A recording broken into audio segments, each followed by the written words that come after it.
Qarun kimdir? Quranda adı gəlir.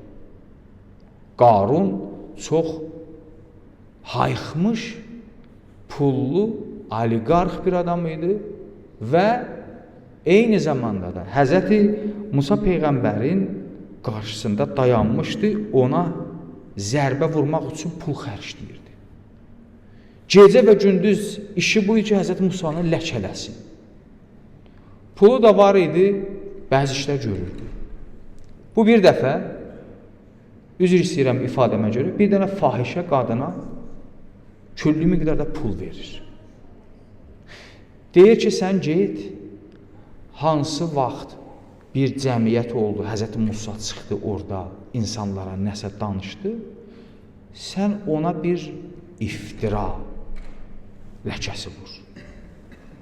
Qadın da o pulu götürür, gözətləyir ki, Hz. Musa hansı gün ictimaiyyətdə çıxıb insanlara söhbət edir.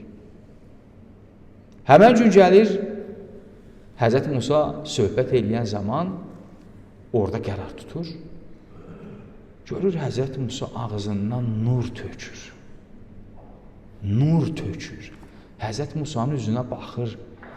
Allah Teala bəzi vaxt insanı bəzi yerdə hidayət edir. Bu qadın orada hidayət olur. Hz. Musanın üzünə baxır, o cürət eləyə bilmir ki, qalxa deyə ki, nə?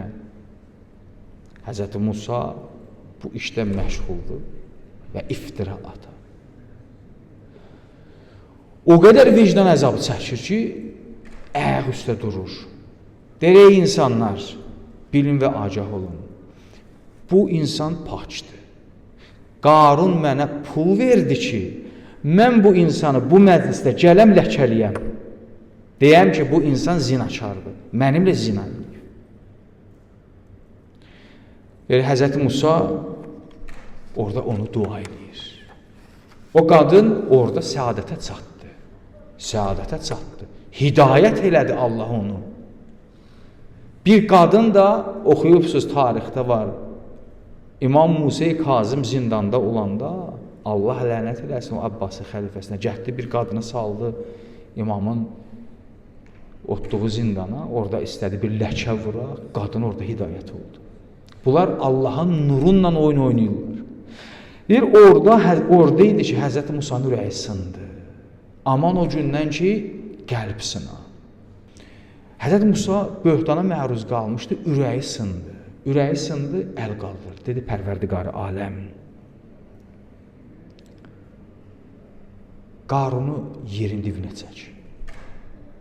Qarunu öldür, yerin dibinə çək.